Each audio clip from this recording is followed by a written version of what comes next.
Comment दिखाओ।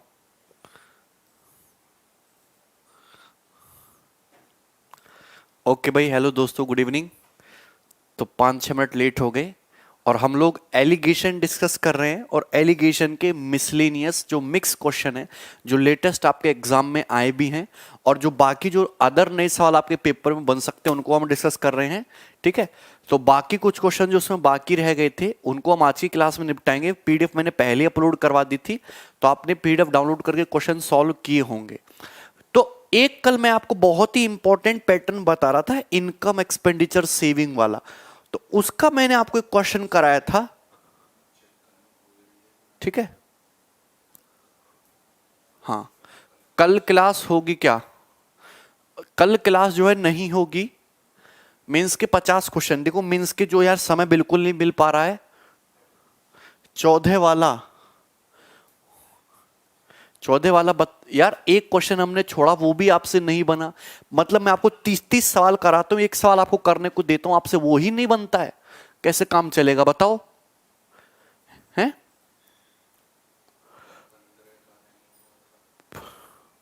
Question number 15 नहीं हुआ क्या? ठीक है, क्वेश्चन नंबर 15 भी देख लेते हैं एक बार। क्वेश्चन नंबर 15, ओके, ये वाला क्वेश्चन करा दिया था हमने। ये वाला क्वेश्चन तो कल की क्लास में हमने सॉल्व करा दिया था, इनकम एक्सपेंडिचर सेविंग वाला। बाकी जो क्वेश्चन है, जैसे ये है सवाल नंबर 16, इसको बनाने की कोशिश करो। एक्सपेंडिचर एक पर्सन का उसकी सेविंग से 22% कम है, उसका एक्सपेंडिचर 20% बढ़ जाता है, उसकी सेविंग भी 12% बढ़ जाती है। तो उसकी जो if his income is increases by, यदि उसकी इनकम 3864 रुपए बढ़ती है, तो बताइए उसका टोटल इनिशियल एक्सपेंडिचर खर्चा क्या है? 20.66 कैसे लिखोगे? 20 मतलब 20.66 का मतलब 2/3, 20 + 2/3। वीक स्टूडेंट तो हैं। 15 वाला करा दिया था हमने। अब देखिए, एक आदमी का जो खर्चा है उसकी बचत से 22% कम है, तो मुझे एक बात बताओ, ये हो गया एक्सपेंडिचर और ये हो गया तुम्हारी सेविंग, एक्सपेंडिचर और सेविंग।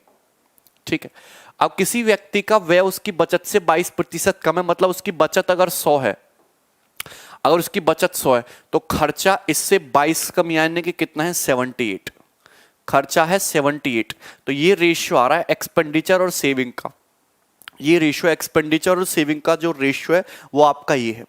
अब हुआ क्या, उसका एक्सपेंडिचर 20% बढ़ गया, आदमी का खर्चा कितना बढ़ गया? आदमी का खर्चा बढ़ गया 20%। उसकी सेविंग आल्सो इंक्रीजेस बाई 12%, उसकी बचत भी कितनी बढ़ गई? 12% बढ़ गई, 12% बढ़ गई। ठीक है, चलो, और मुझे अगर ये पता लग जाए कि उस आदमी की इनकम कितने परसेंट बढ़ी है तो क्वेश्चन सॉल्व हो जाएगा। अगर हमको ये पता लग जाए कि उस आदमी की इनकम कितने परसेंट बढ़ी है तो पता लग जाएगा। किसी व्यक्ति का व्यय उसके बचत से 22, उसकी अगर उसके व्यय में 20% की वृद्धि होती है लेकिन बचत में 12% की, तो उसकी कुल प्रारंभिक व्यय ज्ञात करो। हाँ, यहाँ पे एक लाइन मिसिंग है हिंदी में कि उसकी इनकम भी बढ़ती है कितनी? 3864 रुपए। इनकम भी बढ़ती है 3864। छुट्टी कितने दिन मिलेगी? छुट्टी के पीछे लगे रहो तुम। ठीक है, अच्छा, आप मुझे बताएं कैसे करोगे। अगर मैं इसको देखूं तो 2 से कटता है 2 से 39 बार और ये कटेगा तुम्हारा 2 से 50 बार, 50। यही आएगा रेशियो। मुझे बताइए यहां तक किसी भी स्टूडेंट को कोई समस्या, कोई दिक्कत? क्लियर है भैया? अगर ये 20% है, एक्सपेंडिचर 12% बढ़ा है, बचत 20, एक्सपेंडिचर 20% बढ़ा है, बचत 12% बढ़ी है, एक्सपेंडिचर से सेविंग का जो रेशियो है वो 39:50 है, तो मुझे बताइए इनका जो डिफरेंस है, डिफरेंस कितना आ रहा है? 8%। 20 और 12 का डिफरेंस कितना? 8%। यही 8% तुम्हारा डिवाइड होगा इस रेशियो में, तो ये कितना है? 50 + 39 कितना हो गया? 89। तो 89 का मतलब 8% है, तो एक का मतलब कितना है? 8/89। तो अगर मैं 50 किलो निकालूं तो 50 की वैल्यू कितनी आ जाएगी? 50 की वैल्यू आ जाएगी 50 यूनिट की 400/89। 400/89% बोलो हाँ। तो 50 का मतलब हो गया 400/89%। यस और नो? क्लियर है सभी बच्चों को? कमेंट में सबका नहीं ले सकता हूं। अब मुझे बताइए कि यहां पे जो होगा ये क्या आएगा, मीन वैल्यू क्या होगी, 20 से कम होगी। 20 से कम होगी, कितनी कम होगी, 400/89।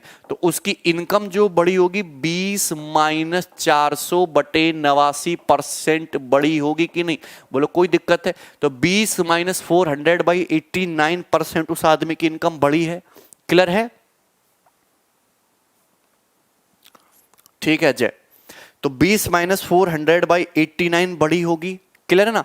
20 माइनस 400/89% बढ़ी, जबकि क्वेश्चन के अकॉर्डिंग उसकी इनकम कितनी बढ़ी है, 3864। तो अगर मैं यहां पे देखूं, 2 नाम 18 काट, 2 8 16 17, ठीक है। तो 1780 में से जब तुम 400 घटाओगे तो 1380 हो जाएगा। 1380/89% उस व्यक्ति की इनकम बढ़ी, जबकि क्वेश्चन के अकॉर्डिंग कितनी बढ़ी, 3864 रुपए। तो इसकी वैल्यू आ जाएगी 3864। 3864 आ गई। बोलो यहां तक कोई समस्या, यहां तक कोई समस्या, क्लियर है। अब मुझे बताइए कि यहां से अगर मैं 1% की वैल्यू निकाल लूं, 1% की, थोड़ा कैलकुलेटिव है क्वेश्चन लेकिन कोई दिक्कत नहीं है। 3864/1380 इंटू 89, ये 1% की वैल्यू है। 100% की वैल्यू निकालने के लिए मैं 100 से गुणा कर दूंगा तो उस आदमी की क्या आ जाएगी, टोटल इनकम आ जाएगी। अरे 100% निकालो, आदमी की टोटल इनकम आ जाएगी एक्सपेंडिचर सेविंग। यहां पे क्या आएगा, मीन वैल्यू, इनकम कितने परसेंट बढ़ा, ठीक है। तो मुझे एक बात बताइए, जीरो से जो है, जीरो जो है ये आपका कट जाएगा। अब मुझे एक बात बताइए, किससे कटता है, 23 से कटता है। 23 छिक्का 138, तो ये भी 23 से कटना चाहिए। 23 एकम 23, कितना बचेगा, 13। 23 एकम 23 कितना बचेगा, 13। तो 6 बार तो जाएगा नहीं, 115, फिर 8, 158। यहां तक बात समझ में आ रही है। तो 100% की जो वैल्यू है वो आ गई 1580 गुणा 89, 1580 गुणा 89, यही आ जाएगा 1580 गुणा 89, 100% की वैल्यू।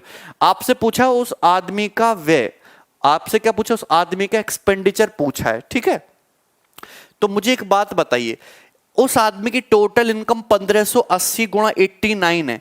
आदमी का एक्सपेंडिचर्स और सेविंग का रेशियो 39:50 है। तो आदमी की टोटल इनकम की वैल्यू कितनी, 89। तो अगर 89 वैल्यू को ये आ गई तो एक की वैल्यू कितनी आ गई, एक की वैल्यू आ गई 1580 रुपए। अगर एक की वैल्यू 1580 रुपए आ गई, आपसे पूछा है एक्सपेंडिचर, तो 39 की वैल्यू कितनी हो जाएगी, 39 गुणा 1580। 39 गुणा 1580 रुपए, क्वेश्चन करेक्ट आंसर है जीरो। जीरो के बाद यूनिट डिजिट जो आएगा वो आएगा तुम्हारा 8 नाम 72 यानी कि 2। ये आ जाएगा क्वेश्चन का आंसर बी।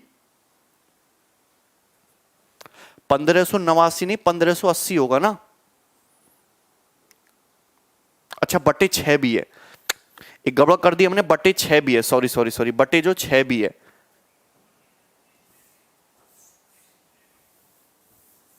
यहां पे गड़बड़ हो गई, बटे 6 भी तो था। तो 100% की वैल्यू जो आएगी 158 गुणा 89 गुणा कितना आएगा तुम्हारा, 10 से काटोगे, 2 से काटोगे, 5/3 ही आएगी 100% की वैल्यू, ठीक है। 100% की वैल्यू टोटल इनकम ये है। तो ये 89 का मतलब ये चला जाएगा, तो एक की वैल्यू कितनी आ जाएगी, 158 गुणा 5/3। आपसे क्या पूछा, आपसे पूछा एक्सपेंडिचर, तो मल्टीप्लाई बाई कितना कर दोगे, 39, मल्टीप्लाई बाई 39, 3 से 39 13 बार चला जाएगा। 158 गुणा 5 कितना होता है, 15, 740, 790 इंटू 13, 790 इंटू 13, 790 इंटू 13, 0 3 में 170 का 7, 13 7 91 और 11, 1 और 1 2, और ये तुम्हारा 112, ये जा रहा है तुम्हारा 11270 के आसपास आएगा इस क्वेश्चन का आंसर, ठीक है। 13, ये 13 8 104, 10400 में से हम माइनस कर देंगे 790, या सीधा मल्टीप्लाई कर लो, 13 0 13 में 17 का 7, 13 7 91, 1 और 1 2 और 1 10, 10270 आंसर आना चाहिए, ठीक है। 13,000। कैलकुलेशन इसमें थोड़ी सी ज्यादा है, ठीक है, लेकिन क्वेश्चन जो है वो सरल है, ठीक है। 89 कैसे कट कर दिया, 89 देखो बेटा ऐसे कट होगा, ध्यान से सुनना, कि अगर यहां पे एक्सपेंडिचर सेविंग का रेशियो 39:50 है तो टोटल तो 89 हो जाएगा ना। तो अगर 100% की मैं वैल्यू निकाल लेता हूं तो 89 की वैल्यू है, आपसे 39 की वैल्यू पूछी है, ठीक है। चलो अगला क्वेश्चन देखो, नेक्स्ट सवाल नंबर है आपके सामने 17, question number 17। Question number 17, sir कल क्लास ले लेना और दशहरा पे ज्यादा छुट्टी दे देना। नहीं, एक ही दिन की छुट्टी मिलेगी। अच्छा, दशहरा पे तो छुट्टी कर देंगे, एग्जाम में भी ऐसी कैलकुलेशन आ जाती है। अब ये जो सवाल है ये पूछा है मेंस के पेपर में, as it is ditto question mains के एग्जाम में पूछा गया, इसको सॉल्व करो। The saving of a person is 56% less than his expenditure. तो देखो, जहां एक्सपेंडिचर सेविंग का सवाल है, सीधा सीधा एलिगेशन लगा लो, एक्सपेंडिचर सेविंग। एक आदमी की जो बचत है उसके खर्चे से 56% कम है, तो 56% का मतलब होता है 56/100। 4 से काटेंगे 14 और 4 से काट लेंगे तुम्हारा 25, 14/25। अगर आदमी का खर्चा 25 है तो सेविंग 14 कम यानी कि 11 है, यानी कि एक्सपेंडिचर और सेविंग का जो रेशियो है वो हो जाएगा 25:11, 25:11। कोई दिक्कत है? कोई दिक्कत? चलिए, हाँ, मेंस के पेपर में ही ऐसा सवाल आएगा, ध्यान से सुनिए। If his income is increases by 20%, आदमी की जो इनकम है वो कितनी बढ़ गई? 20%। सॉरी, इनकम 20%, आदमी की जो इनकम है वो कितनी बढ़ गई? 20%। तो ये 20% बढ़ गया। उसका जो एक्सपेंडिचर है, व्यक्ति का एक्सपेंडिचर बढ़ गया 17.5%, 17.5%। तो उसकी सेविंग कितनी बढ़ गई? सेविंग बढ़ गई 339 रुपए। तो उसकी इनिशियल इनकम बतानी है, ठीक है, इनिशियल इनकम। तो इनिशियल इनकम तो पहले मुझे बताइए कि सेविंग उसकी 339 रुपए बढ़ी है। अगर मैं ये पता लगा लूं उसकी सेविंग कितने प्रतिशत बढ़ी है तो क्वेश्चन सॉल्व। तो यहां पे 17.5 और 20 का जो डिफरेंस है वो कितना आएगा? 2.5%। कितना आ जाएगा? 2.5। क्लियर है? 17.5 जो है उसकी क्या बढ़ी है? एक्सपेंडिचर बढ़ा है और उसकी इनकम बढ़ी है 20%। तो 17.5 20 का डिफरेंस कितना आ जाएगा तुम्हारा? 2.5%। तो अगर 11 का मतलब 2.5% है तो 25 का मतलब क्या होगा भाई? 11 का मतलब अगर 2.5 है तो 1 का मतलब कितना होगा? 2.5/11। तो 25 का मतलब कितना होगा? 25 से मल्टीप्लाई कर दो, यानी कि 62.5/11%। ये 25 का मतलब हो जाएगा। मुझे एक बात बताइए कि अगर एक्सपेंडिचर मीन वैल्यू से छोटा है तो ये मीन वैल्यू से बड़ा होगा। कितना बड़ा होगा? 20 + 62.5/11%। ये आ जाएगा। बोलो यहां तक कोई दिक्कत इसमें किसी भी स्टूडेंट को? 20 + 62.5/11%, उसकी सेविंग इतने प्रतिशत बढ़ी है। क्लियर है? कोई दिक्कत इसमें? अरे क्वेश्चन वही है, कैलकुलेशन को थोड़ा सा कर सकते हो इजी। मुझे एक बात बताओ, एक्सपेंडिचर 17.5% बढ़ गया, इनकम 20% बढ़ी, एक्सपेंडिचर से सेविंग का जो रेशियो ये कितना है? 25:11। डिफरेंस है 2.5, तो 11 की वैल्यू 2.5% है, 25 की वैल्यू 62.5/11%। अगर ये मीन वैल्यू से छोटा है तो ये मीन वैल्यू से बड़ा होगा। कितना बड़ा होगा? 65.5/11%। अब मुझे एक बात बताइए, 20% का फ्रैक्शन वैल्यू 1/5, 62.5% का मतलब होता है 5/8। तो ये हो जाएगा 5/88, 5/88, 5/88। फ्रैक्शन में लिख लेते ना 1/5 + 5/88। तो यहां पे देखो 88 पंजे तो 440 हो जाएगा, 440। तो ये 88 और ये कितना चला जाएगा तुम्हारा? 5, 88 और ये तुम्हारा 25। तो 8 5 13 का 3, 8 1 9 2 11, 113। 113/440 आ गई फ्रैक्शन वैल्यू। नहीं समझे? क्लियर है? नहीं समझे? बिल्कुल नहीं समझे तुम। प्रीवियस क्वेश्चन को छोड़ो, इस क्वेश्चन पे फोकस करो ध्यान से। 11 की वैल्यू 2.5%, तो मुझे बताइए 1 की वैल्यू 2.5/11, तो 25 की वैल्यू कितनी हो जाएगी? 62.5/11%। तो अगर 17.5 मीन वैल्यू से छोटा है तो ये मीन वैल्यू से बड़ा होगा। 20 में क्या ऐड कर दोगे? 62.5/11। इसको फ्रैक्शन में कन्वर्ट कर लो। क्या कर लो? बेस्ट है फ्रैक्शन में। 20% का मतलब होता है 1/5। 62.5% की फ्रैक्शन वैल्यू होती है 5/8। तो ये कितना हो जाएगा? 5/88। ये हो जाएगा, फ्रैक्शन में कन्वर्ट कर लोगे। और 88 और 5 का जो एलसीएम है वो होता है 440। तो 5 88 और 88 पंजे तो 5 25 25। तो 88 + 25 कितना? 88 + 25 कितना हो गया? 113। तो 113/440 ही आ गया, 113/440। 440 आ गया। अब मुझे बताओ उस आदमी की सेविंग कितनी बढ़ी है, 339। अगर उसकी सेविंग पहले 440 थी तो 113 बढ़ गई, तो कितनी बढ़ी है, 339। तो 113 किलो 339 है, कितने गुना है, 3 गुना। तो उस आदमी की सेविंग भी 3 गुना रही होगी। उस आदमी की इनिशियल सेविंग 0, 3 चौक 12 का 2, 3 चौक 12 13, 1320 रुपए, 1320 रुपए। तो अगर आपसे उस आदमी की बचत पूछता ना, उस आदमी की बचत कितनी है, तो आंसर होगा 1320 रुपए। रस्तोगी 25:11 बता दो। अरे आदमी की जो बचत है उसके एक्सपेंडिचर से 56% कम है। 56%, 56% की फ्रैक्शन वैल्यू क्या होते हैं, 56/100। 4 से 14 काट लो, 4 से 25 काट लो, 14/25। मतलब आदमी की अगर खर्चा 25 है तो बचत 14 कम 11 है। तो खर्चा और बचत का रेशियो 25:11 दिया है। ठीक है, क्लियर है, कोई समस्या इसमें। तो सेविंग में परसेंटेज चेंज आया 20 प्लस 62.5/11। इसको फ्रैक्शन में कन्वर्ट कर लो। फ्रैक्शन में कन्वर्ट करोगे तो 113/440 आएगा। 113 की वैल्यू 339 है, 3 गुना। तो आदमी की इनिशियल सेविंग 440 होगी। 440 उसकी पहले सेविंग थी, तो 113 बढ़ गई, लेकिन कितनी बढ़ी है, 339। तो 113 के लिए 339 3 गुना, तो 440 की कितनी, 440 गुना 3, 1320 रुपए होगी। 5/88। अरे 62.5/11, 62.5% क्या होता है मुझे बताओ। 5/8 नहीं होता है, 1/8 12.5 होता है। तो 62.5 कितना होता है, 62.5 5/8, और 62.5 का बटे 11 भी, तो बटे 11 कर दो, आ गया 5/88, 5/88। समझ में आया। तो आदमी की जो शुरुआती जो बचत थी वो आ गई 1320 रुपए। कितनी आ गई, 1320 रुपीस। आपसे पूछा क्या, उसकी प्रारंभिक आय। तो उसकी जो बचत थी, देखो उस आदमी की एक्सपेंडिचर और सेविंग, उस आदमी की एक्सपेंडिचर और सेविंग का जो रेशियो है, एक्सपेंडिचर, उस आदमी की एक्सपेंडिचर और सेविंग का जो रेशियो है वो मैंने निकाल रखा है। कितना निकाल रखा है, 25:11। तो सेविंग कितना, 11 यूनिट। तो 11 की वैल्यू मैंने कितनी निकाली, 1320 रुपए। तो एक की वैल्यू कितनी हो जाएगी, 120 रुपए। आपसे पूछा उस आदमी की टोटल इनकम, तो टोटल इनकम मतलब खर्चा प्लस बचत, यानी कि 36। तो 36 यूनिट की वैल्यू कितनी आ जाएगी, 36 गुणा 120, 4320 रुपए, 4320 रुपीज। तो 4320 रुपीज, ए ऑप्शन सवाल का आंसर होगा 4320। रतन नाम है। 113/440 is the ratio of initial saving in the end the increased in saving. Initial saving and the increased in saving.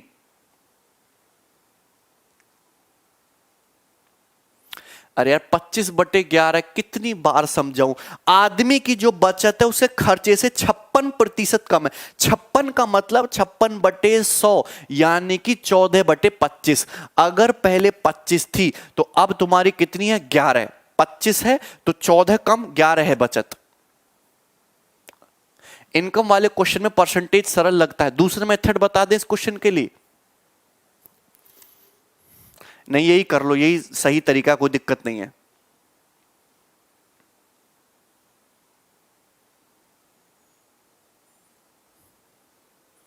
कर लेंगे।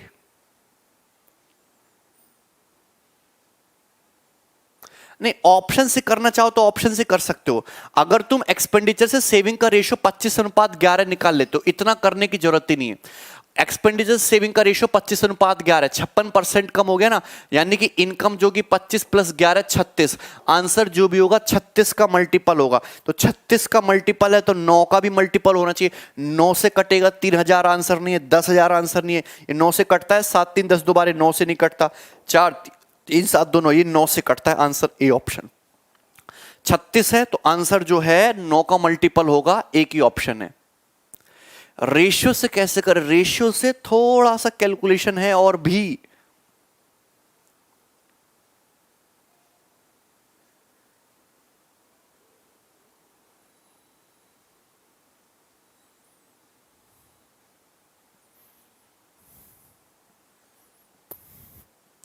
ठीक है, कोई दिक्कत इसमें किसी स्टूडेंट को? 12 का मल्टीपल भी होगा, 36 से मतलब 9 का मल्टीपल भी होगा, 12 का भी होगा, 4 का भी होगा, 3 को भी होगा। मैंने 9 का चेक कर लिया, 9 का मल्टीपल एक ही आंसर था। ठीक है ना। अगला क्वेश्चन बनाएंगे, नेक्स्ट।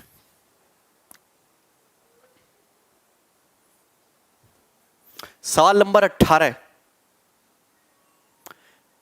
रेशियो से भी इतना ही दिमाग लगाना पड़ेगा। ऐसा नहीं है कि रेशियो से सरल हो जाएगा। मैं आपको समझा रहा हूं इसलिए आपको ऐसा लग रहा है, शॉर्टकट ही बता रहा हूं। देखो अगर इसको सवाल को करना होगा, सेम क्वेश्चन है, देखो मैं कैसे करता है एग्जाम में। The expenditure of a person is 60% more than is saving. ये हो गया एक्सपेंडिचर, ये हो गया सेविंग।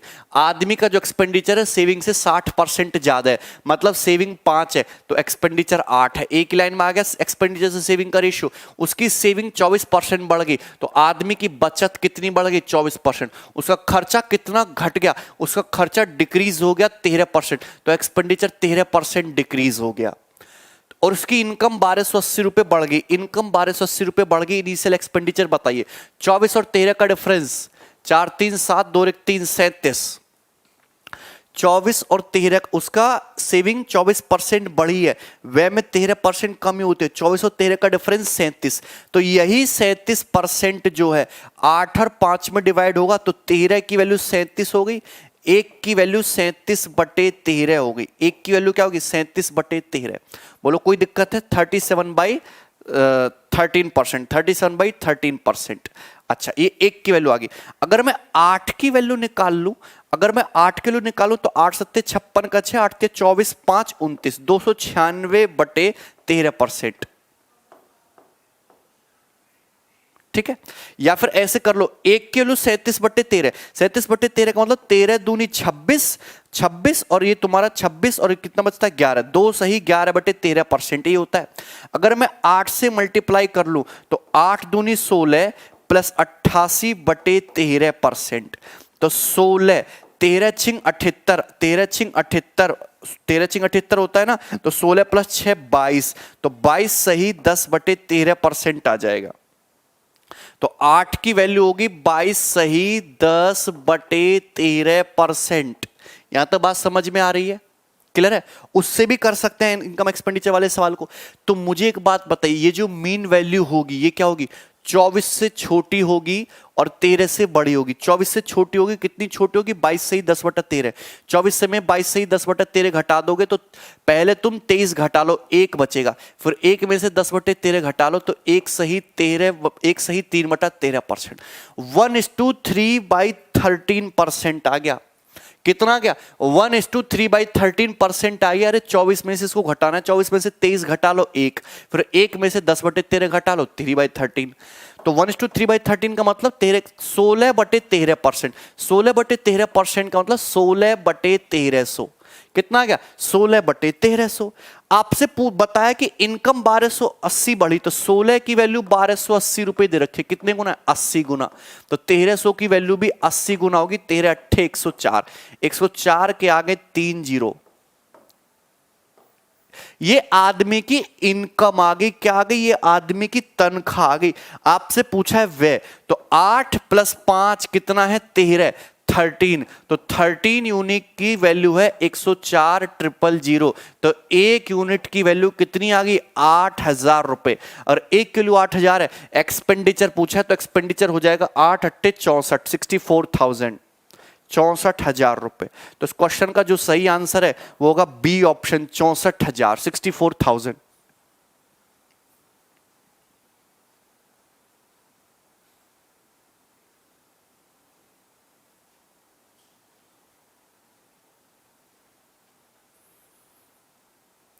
आशुतोष क्या हुआ? इसमें कोई दिक्कत है? एलिगेशन क्वेश्चन कोई नहीं बता रहा, आपकी शीट से अलग है क्वेश्चन, क्या करें? अच्छा, कैलकुलेशन बहुत लॉन्ग। अगर देखते हो, अगर आप इसको रेशियो से करना चाहते हो तो एक सवाल चाहे मैं रेशियो से बता भी देता हूं, मुझे कोई दिक्कत नहीं, आप एक सवाल रेशियो से कर ही लो। जैसे मुझे एक बात बताइए, एक्सपेंडिचर प्लस सेविंग बराबर क्या होता है? इनकम। ये होता है एक्सपेंडिचर प्लस सेविंग बराबर income. Expenditure of a person is 60% more than is saving. एक आदमी का जो एक्सपेंडिचर है वो उसकी सेविंग से 60% ज्यादा है। एक्सपेंडिचर सेविंग से 60% ज्यादा है, मतलब सेविंग अगर 5 है तो एक्सपेंडिचर कितना है? 8। तो अगर मेरी बात सुनना, तो उस आदमी की तनख्वाह कितनी हो जाएगी 13। यही मतलब है, यही मतलब है। जल्दी मन नहीं सॉल्व कर रहे हैं, देखो बेसिक से बता रहे हैं रेशियो से। अगर बचत 5 है तो एक्सपेंडिचर 3 यूनिट ज्यादा 8 है। अच्छा क्वेश्चन है, परसेंटेज से बता रहा हूं मैं, गौर से देखो भैया। उसकी जो खर्चा है वो बचत से 60% ज्यादा है। बचत अगर 5 है तो एक्सपेंडिचर 3 ज्यादा 8 है। अब क्वेश्चन की कैलकुलेशन को आसान करने के लिए इसके आगे 3 जीरो चिपका लो, 2 जीरो चिपका लो। मतलब अगर एक्सपेंडिचर 800 यूनिट है, बचत 500 यूनिट है, तो इनकम 1300 यूनिट है। इनकम कितनी है 1300 यूनिट। अब हुआ क्या, उसकी सेविंग 24% बढ़ गई। सेविंग 24% बढ़ गई, मेरी बात को गौर सुनो, सेविंग 24% बढ़ गई। तो 24 पंजे 120, तो उसकी जो इनकम है बढ़कर कितनी, सेविंग कितनी हो जाएगी बढ़कर 620। अरे 24 पंजे 120 होता है, 620 हो जाएगी। उसका जो एक्सपेंडिचर है 13% घट गया, उसका खर्चा 13% घट गया। यानी कि केवल कितना हो गया 87%। 87%। तो देखो 800 का 13% घट गया तो कितना रह गया 87%।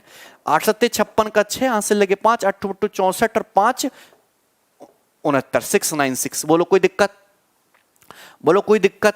120 भी ले सकता हूं पर बच्चों को दिक्कत समझ नहीं आएगा कि माइनस प्लस हो रहा है, इसलिए मैं आपको ऐसे ही समझा दे रहा हूं। तो मुझे बताइए अब उसका जो एक्सपेंडिचर प्लस सेविंग मिला के कितना हो गया 6 9 2 11 का 1 6 1 7 6 13 1316।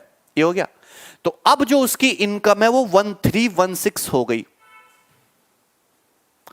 एक्सपेंडिचर सेविंग में एलिगेशन लगाएंगे तो इनकम का रेशियो आएगा इनकम का। तो मतलब पहले अगर उस बंदे की इनकम 1300 थी तो वो अब 1316 हो गई। तो कितना बढ़ गई इनकम 16 बढ़ गई ओवर 1300। तो उसकी इनकम पे इंक्रीज इतना हुआ। मतलब अगर उसकी इनिशियल इनकम 1300 है, कितनी है 1300, तो उसकी जो इंक्रीज्ड है, इंक्रीज्ड इनकम वो है 16 यूनिट। क्लियर है, रेशियो से इजी हो गया। 16 की वैल्यू कितनी है 1280 रुपए है। कितने गुना है 80 गुना। तो ये भी 1300 का ये भी 80 गुना हो जाएगा। 104,000 ये आदमी की क्या आ जाएगी इनकम आ जाएगी। अगर टोटल इनकम पूछा होता तो ये आंसर हो जाता। आपसे पूछा इनिशियल एक्सपेंडिचर, तो एक्सपेंडिचर और सेविंग का रेशियो 8:5 है। तो ये 13 की वैल्यू है, 1 की वैल्यू कितनी आ गई 8000 रुपए आ गई। तो 8 की वैल्यू कितना आ गई 64,000 रुपए आ गई। क्लियर है, सभी को समझ में आया। आसान सा क्वेश्चन था। चलो अगला क्वेश्चन बनाए, अगला पैटर्न बनाएंगे। अब अगला क्वेश्चन क्या नेक्स्ट देखिए, बहुत ही बेहतरीन सवाल है, सवाल नंबर 19। ये सवाल भी पेपर में आने लायक है। इस बार के मेंस के पेपर में ऐसी ही लैंग्वेज ऊट पटांग उन्होंने यूज की है। रेशियो बेस्ट लगता है, चलो रेशियो से बना लो सनी आप।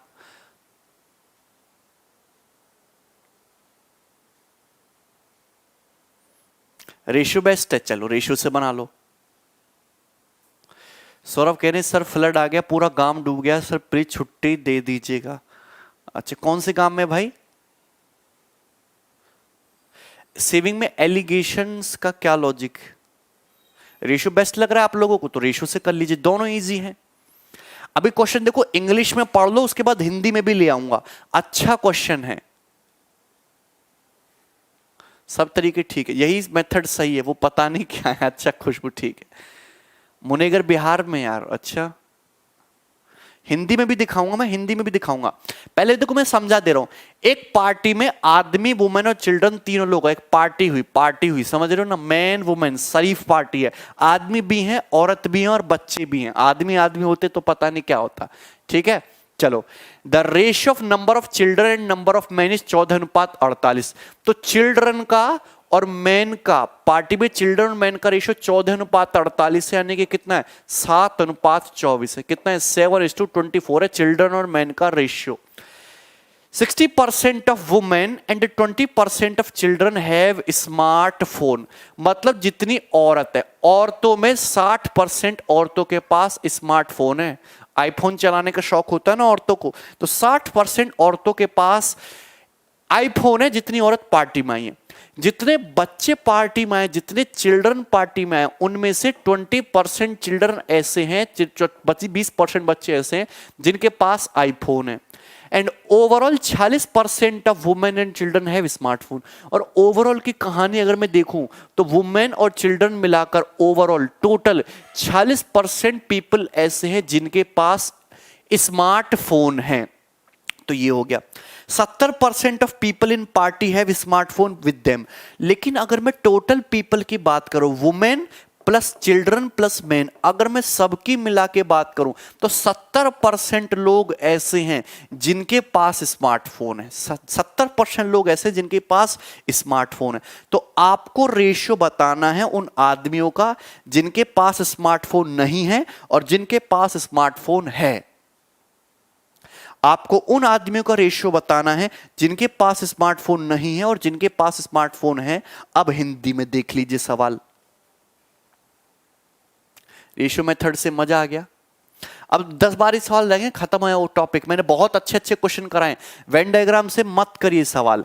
एक पार्टी में पुरुष महिलाएं तथा बच्चे हैं। बच्चों और पुरुषों की संख्या का अनुपात, बच्चों और पुरुषों की नहीं, कुछ गड़बड़ लिख दिया क्या आपने? The ratio of number of children and number of man. Children और मैन का, हाँ चिल्ड्रन और मैन का, चिल्ड्रन और मैन की संख्या का रेशियो 14:48। जो चिल्ड्रन और मैन की संख्या का रेशियो 14:48 या 7:24 बोला। 60% महिलाएं और 20% बच्चों के पास स्मार्टफोन है। ठीक है, महिलाएं हैं 60% जिनके पास स्मार्टफोन है, 20% बच्चों के पास स्मार्टफोन है। दोनों को मिलाकर 46% महिलाओं और बच्चों के पास स्मार्टफोन है। यदि मैं महिलाओं और बच्चों को देखूं तो उनके पास 46% के पास स्मार्टफोन है। पार्टी में कुल 70% लोग ऐसे हैं जिनके पास स्मार्टफोन है। तो आपसे पूछा है स्मार्टफोन के बिना और स्मार्टफोन के साथ पुरुषों की संख्या। पुरुषों की संख्या का रेशियो बताना है जिनके पास स्मार्टफोन नहीं है और जिनके पास स्मार्टफोन है। बनाइए क्वेश्चन को, सॉल्व इट। सभी को दिख रहा है क्वेश्चन? मैं छोटा कर दे रहा हूं सवाल को। बनाइए। 3:17 आंसर बता रहे हैं। हिंदी एकदम सही है सवाल की, पढ़ लीजिए।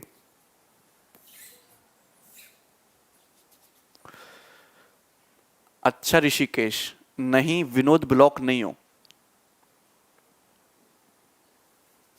डी ऑप्शन बता रहे हैं।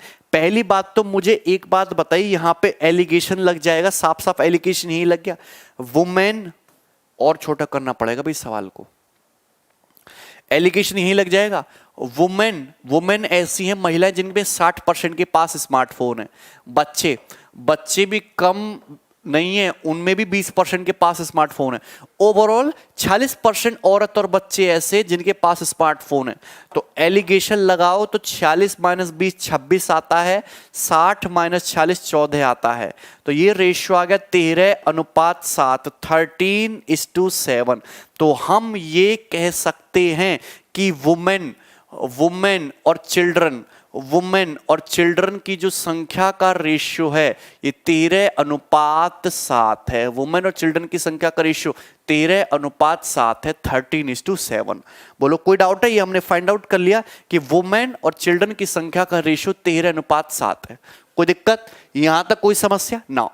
अब मुझे बताइए कि वुमेन, चिल्ड्रन और मैन तीनों का रेशियो कंबाइंड नहीं हो सकता। अगर वुमेन 13 हैं तो बच्चे कितने हैं? 7 यूनिट। अगर बच्चे 7 है तो मैन कितने हैं? 24। यानी कि वुमेन, चिल्ड्रन और मैन का जो रेशियो है वो 13:7:24 हो गया, 13:7:24। ये हो गया रेशियो। क्लियर है? 13:7:24 ये हो गया। बताइए यहां तक कोई समस्या है ना? अब मुझे एक बात बताइए बेटा, सारे लोग ध्यान से सुनना। आपसे पूछा है मैन के बारे में, ऐसे मैन का रेशियो बताना जिनके पास स्मार्टफोन नहीं है और जिनके पास स्मार्टफोन है, उनका रेशियो बताना है। सबसे गरीब तो आदमी लग रहे हैं। तो मुझे एक बात बताइए, मुझे ये दे रखा है कि ओवरऑल 70% लोगों के पास स्मार्टफोन है। हम एलिगेशन लगाते हैं स्मार्टफोन वाले लोगों पे। मुझे बताइए women plus children total 46%। Women plus children में 46% लोग ऐसे हैं जिनके पास स्मार्टफोन है।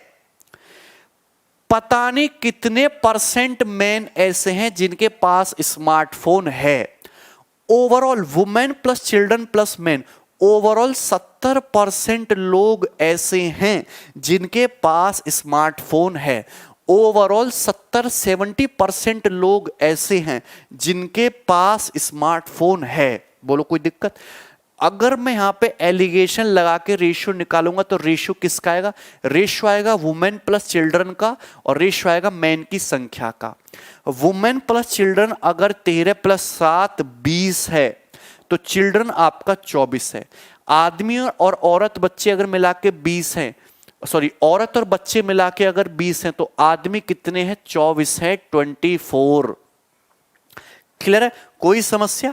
तो मुझे एक बात बताइए, यहां 46 माइनस 70 का डिफरेंस कितना दिख रहा है? 24%, 24%।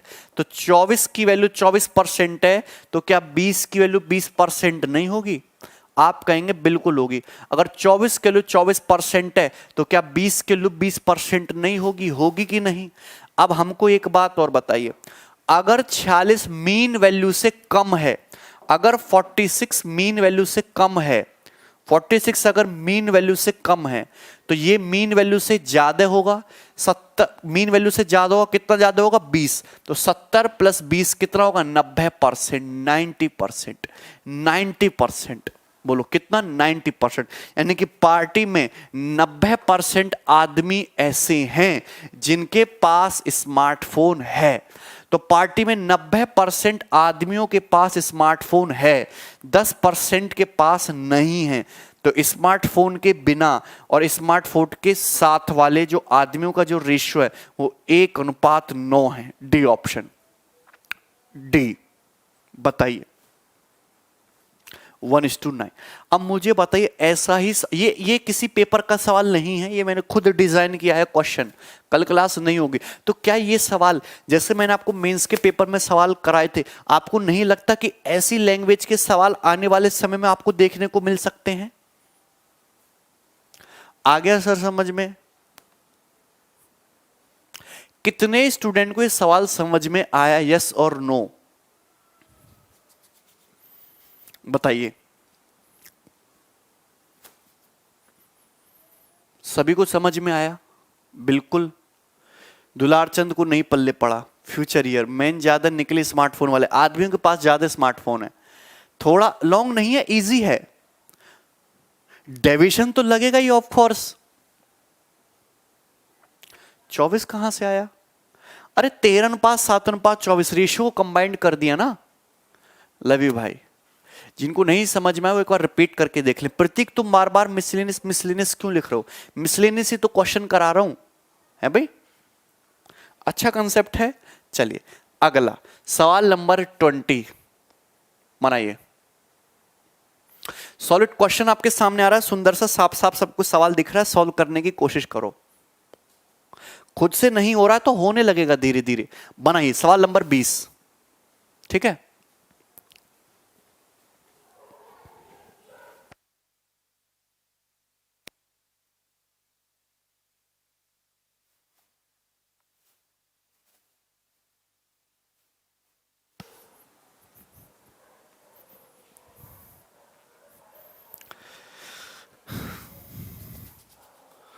अपने आप करोगे तभी क्वेश्चन आएंगे।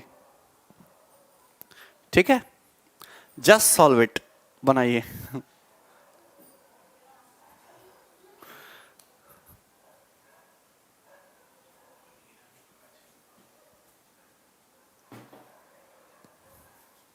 अरे बोलो, सॉल्व करो भाई। ऐसे सवाल मैं आपको पहले करवा चुका हूं ऐसे कंसेप्ट पे। टोकरी वाला क्वेश्चन कौन सा है?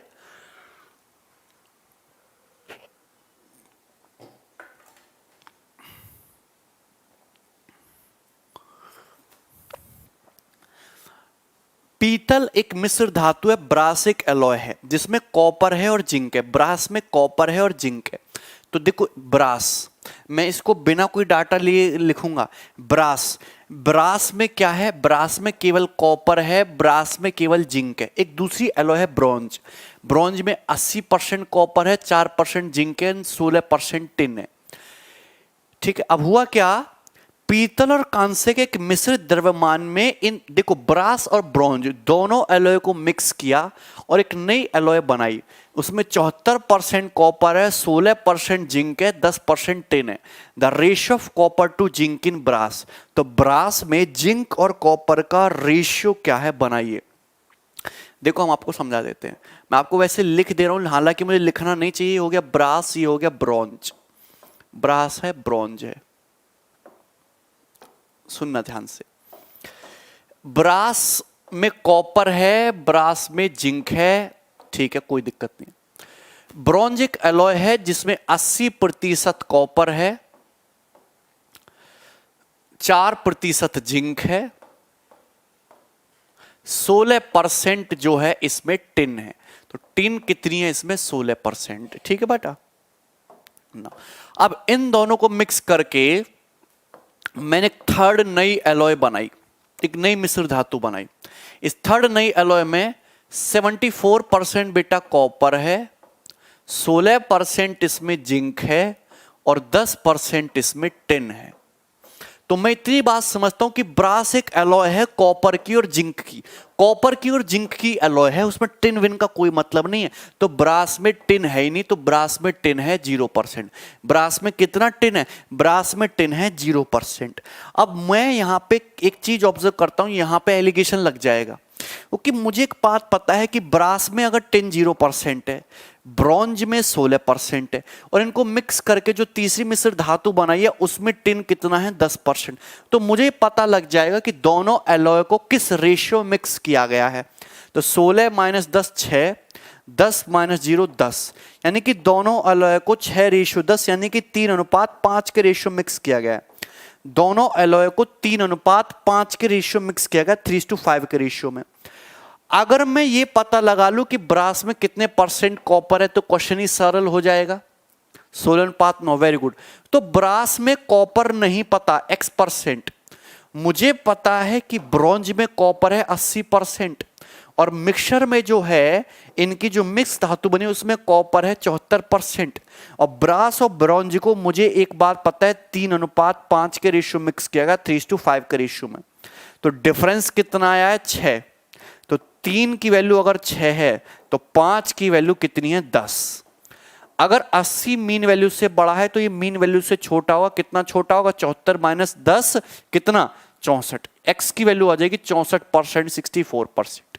यानी कि कॉपर में 64, ब्रॉन्ज में ब्रॉन्ज कह रहे हैं, ब्रास में 64% कॉपर है। कितना कॉपर है? 64%। तो जिंक कितना रहा होगा? 36%। अरे टोटल 100% होना चाहिए ना, 64% कॉपर, 36% जिंक। क्या हुआ इसमें? कुछ गड़बड़ होगी? 0 16 10, 6:10, 3:5, डिफरेंस है 6, 3 किलो 6, 5 किलो 10, 64% आया। तो कॉपर है 64, जिंक है 36, तो 4 चौक 16, 4 नाम 36, 16:9 आ जाएगा रेशियो।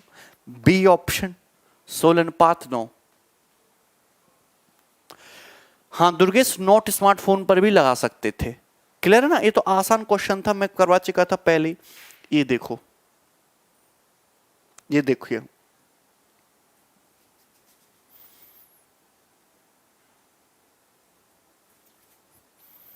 बनाइए।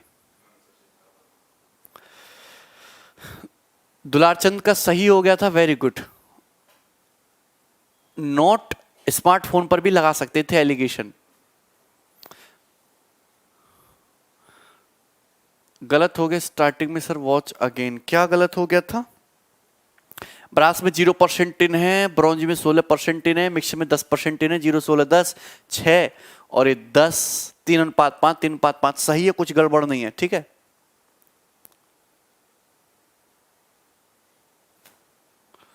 एक सेकंड। 2 तिया 6, 2 पंजे 10, ठीक तो है यार, गड़बड़ क्या है? अगला क्वेश्चन देखो भाई, सवाल नंबर 21। सवाल नंबर 21, ये इंपॉर्टेंट क्वेश्चन है। ऐसा सवाल शायद मैंने आपकी जो पहली शीट थी ना एलिगेशन की, एक ऐसा सवाल मैंने छुटवा दिया था। अब मैं इसको फिर से करा दे रहा हूं इस क्वेश्चन को। ऐसा सवाल मैंने छुटवा दिया था, इसको मैं फिर से करा दे रहा हूं। अब आप इस सवाल को कवर कर लेना वहां पे, ठीक है। डाटा चेंज होगा। अरे ब्रास में टिन है ही नहीं ना, तो 0% टिन है।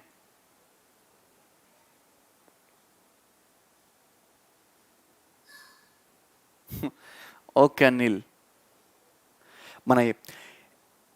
किस रेशियो में एक आदमी को 3 प्रकार की चाय मिक्स करनी चाहिए? कौन सी चाय है? 60 रुपए पर केजी की चाय है। एक तो चाय है 60 रुपया पर केजी वाली, चलिए कोई दिक्कत ना है। दूसरी चाय है 75 रुपए पर केजी वाली, और तीसरी जो चाय है वो है 100 रुपया पर केजी वाली, 100 रुपीज। थोड़ा सवाल को छोटा कर दें हम, ये हो गया। तीसरी जो चाय है वो है 100 रुपए पर केजी वाली। इन तीनों चाय को किस रेशियो में मिक्स कर रहे हैं जिससे कि मिक्सचर को 96 रुपए पर केजी में बेचने पर 20% का प्रॉफिट हो? तो ये चाय की कीमत दे रखी है और मिक्सचर को बेच रहे हो 96 रुपए पर केजी पे, तो मिक्सचर का भी कॉस्ट प्राइस निकालना पड़ेगा। नहीं हो पाया था ना ये वाला। मिक्सचर को 96 रुपए पर केजी में बेचने पर 20% का लाभ हो रहा है, मतलब ये 120% की वैल्यू है। 100% की वैल्यू निकाल लो, ये मिक्सचर का कॉस्ट प्राइस हो जाएगा। बताओ हाँ हो जाएगा कि नहीं? अरे मिक्सचर का सीपी क्या होता है? 100%। 20% का लाभ कमाओगे, कितने में बेचोगे? 120% में बेचोगे, और 120% के लिए 96 दे रखी है, ठीक है। तो 12 से काट लो, 10% की वैल्यू कितनी हो जाएगी? 8। 100% की वैल्यू कितनी हो जाएगी? 80। अरे समझे कि नहीं? 0 0 12 96 80, यानी कि मिक्सचर का जो कॉस्ट प्राइस है वो कितना हो जाएगा? 80 रुपए पर केजी। क्लियर है? 3 प्रकार की चाय है, 60 रुपए पर केजी और 75 रुपए पर केजी, 100 रुपए पर केजी। इनको मिक्स किया, इस तरीके से मिक्स किया कि मिक्सचर की कीमत बनी 80 रुपया पर केजी। इसको 96 रुपया पर केजी में बेच रहे हो, 20% का लाभ कमा रहे हो, तो किस रेशियो में मिक्स किया है? हाँ राहुल हाजीपुर। तो पहले मैं आपको बताना चाहता हूं इस सवाल का लॉजिक, फिर मैं इस सवाल को बता दूंगा डायरेक्ट। और ये सवाल केवल और केवल ऑप्शन से ही करने वाला है, क्योंकि ये सवाल ऐसा है जिसके एक से ज्यादा आंसर पॉसिबल है। एक से ज्यादा आंसर पॉसिबल है इस सवाल के। सपोज मैंने इसका x केजी मिक्स किया है, सपोज मैंने इसका y केजी मिक्स किया, सपोज मैंने 100 रुपए पर केजी वाली Z किलोग्राम चाय ली। कितनी ली? Z kilogram. बी ऑप्शन बता रहे बच्चे, वेरी गुड। तो 60 रुपए पर केजी के हिसाब से x किलोग्राम चाय कितने रुपए की होगी? 60x रुपए की होगी। 75 रुपए पर केजी के हिसाब से कितने रुपए की होगी? 75y रुपए की होगी चाय। 100 रुपए पर केजी के हिसाब से Z किलोग्राम चाय 100 Z रुपए की होगी, यानी कि टोटल मिक्सचर इतने रुपए का बनेगा। अरे total mixture 60x plus 75y plus 100Z इतने रुपए का होगा। मैं अभी कंसेप्ट बता रहा हूं, सॉल्यूशन ऐसे नहीं करना है, पहले कंसेप्ट समझो। टोटल मिक्सचर इतने रुपए का बनेगा। मिक्सचर बनेगा कितना? Mixture total x KG plus y KG plus z KG, तो total mixture x plus y plus z KG का बनेगा। Total mixture x plus Y plus Z KG का बनेगा, और 1 केजी मिक्सचर की कीमत 80 रुपए है। भैया जब इनको मिक्स कर दोगे, x केजी है, y केजी है, z केजी है, टोटल इतने किलोग्राम बनेगा। तो x plus Y plus Z है, तो 80 रुपए पर केजी के हिसाब से x plus Y plus Z kilogram की कीमत कितनी हो जाएगी? 80 से मल्टीप्लाई कर दो। 80x plus 80y plus 80z। बोलो कोई दिक्कत है यहां पर किसी भी स्टूडेंट को? यहां तक कोई समस्या? ये हो जाएगा। अरे मुझे बताइए, इसका x केजी, इसका y केजी, इसका z केजी मिक्स किया तो 60x रुपए का, 75y की चाय, 100z रुपए की चाय। टोटल मिक्सचर बना x plus Y plus Z kilogram का। 1 केजी अगर 80 रुपए का है तो x plus Y plus Z kilogram इतने रुपए का होगा। कोई दिक्कत? नो। अगर हम डिफरेंस लें, 60x माइनस 80x कितना आएगा? माइनस का 20x आएगा। 75y माइनस 80y माइनस का 5y आएगा। 100z प्लस 80z कितना आएगा? प्लस का 20z आएगा बराबर 0। तो ये आया, क्या आएगा? ये आएगा, ठीक है। बी ऑप्शन बता रहे हैं, बी देख। चलिए, तो कुल मिलाकर मेरा तामझाम करने के बाद मुझे ये एक इक्वेशन मिली। क्या मिली मुझे? ये एक इक्वेशन मिली। बोलो यस और नो। टेस्ट सीरीज भी लॉन्च करेंगे। ये एक इक्वेशन आपको मिली। मुझे एक बात बताइए, इस इक्वेशन में कितने वेरिएबल हैं? 3 वेरिएबल हैं, एक्स वाई और जेड, 3 वेरिएबल हैं और वेरिएबल हैं 3, इक्वेशन है 1। मतलब इस समीकरण के एक से ज्यादा सॉल्यूशन है। तो ये क्वेश्चन ऐसा है जिसके एक से ज्यादा आंसर पॉसिबल हो सकते हैं। इस क्वेश्चन के अनंत आंसर आ सकते हैं, इनफाइनाइट आंसर पॉसिबल है इस सवाल के। ओके, 60 केजी, 75 केजी और 100 केजी की चाय, 3 चाय को मिक्स करके चाय बनानी है तो कई कॉम्बिनेशन हो सकते हैं कि अलग अलग कई रेशियो हो सकते हैं, कई रेशियो हो सकते हैं कि मिक्स करके चाय 80 रुपए की बन जाए। लेकिन आप जो आंसर मार्क करोगे पेपर में वो आंसर होगा जो इस इक्वेशन को सेटिस्फाई करे। जो इस इक्वेशन को सेटिस्फाई करेगा ऑप्शन में से वो सही आंसर होगा, वो सही आंसर होगा। एलिगेशन बिल्कुल मैं डेविएशन से भी बता दूंगा, लेकिन मैं पहले कंसेप्ट समझाना चाह रहा था कि कंसेप्ट ये था। डायरेक्ट में भी बताऊंगा। अब कौन सा ऑप्शन इसको सेटिस्फाई करता है? पहला ऑप्शन लो, माइनस का 20, माइनस का 10, प्लस का 80, सेटिस्फाई नहीं करता, आंसर नहीं है। दूसरा ले लो, माइनस का 20, माइनस का 20 प्लस का 40, माइनस 40 प्लस 40 0 बराबर 0, सेटिस्फाई कर रहा है। बी ऑप्शन आंसर है, बी ऑप्शन इस क्वेश्चन का करेक्ट आंसर है। क्लियर है? कोई दिक्कत ना। आपको पेपर में सवाल आया तो इस तरीके से नहीं करना है सीधा, क्योंकि आप जो स्टूडेंट इसको एलिगेशन वाले तरीके से करता है वो कभी कभी गलत भी कर सकता है, हालांकि वो मेथड गलत है। ठीक है, ध्यान से देखो। अब मुझे एक बात बताइए, इसको मुझे डायरेक्ट करना है। मुझे पता है मिक्सचर का कॉस्ट प्राइस कितना है, 80 रुपए पर केजी। तो सीधा शॉर्टकट कैसे करोगे? कितना है? इस 60 रुपए पर केजी है, 80 रुपए पर केजी है। डेविएशन देखो माइनस का 20, तो माइनस का 20x। 75 रुपए पर केजी है, 80 रुपए पर केजी है। डेविएशन देखो 75 माइनस 80 कितना हो जाएगा तुम्हारा? माइनस का 5y। 100 रुपए पर केजी है, मिक्सचर कीमत 80 रुपए पर केजी है। डेविएशन देखो 100 माइनस 80 प्लस का 20z बराबर 0। तो एक ही लाइन में आपकी सिंगल इक्वेशन बन जाएगी, एक सिंगल लाइन में। 80 है, देखो 60 माइनस 80 माइनस का 20, 75 माइनस 80 माइनस का 5, 100 माइनस 80 प्लस का 20, एक्स वाई जेड चुपका दो। ये इक्वेशन एक ही लाइन में बन जाएगी। जो ऑप्शन इसको सेटिस्फाई करे वही आंसर है। बी ऑप्शन सेटिस्फाई करता है, ये आंसर है। बताओ, बी ऑप्शन इसको सेटिस्फाई कर रहा है। यहां पे पुट करोगे माइनस 40 प्लस 40 बराबर 0, ये करेक्ट आंसर हो जाएगा। ठीक है, प्रश्न मैं आपको वेरिएशन सिखाता हूं। वेरिएशन आप अभी स्टार्टिंग फेज में हो। जब आप सिलेबस कंप्लीट कर लोगे, प्रीवियस ईयर बुक उठाओगे, तो आप खुद ही सोचने लगोगे कौन सा तरीका यहां पर बेस्ट है। ठीक है, अगला क्वेश्चन, नेक्स्ट।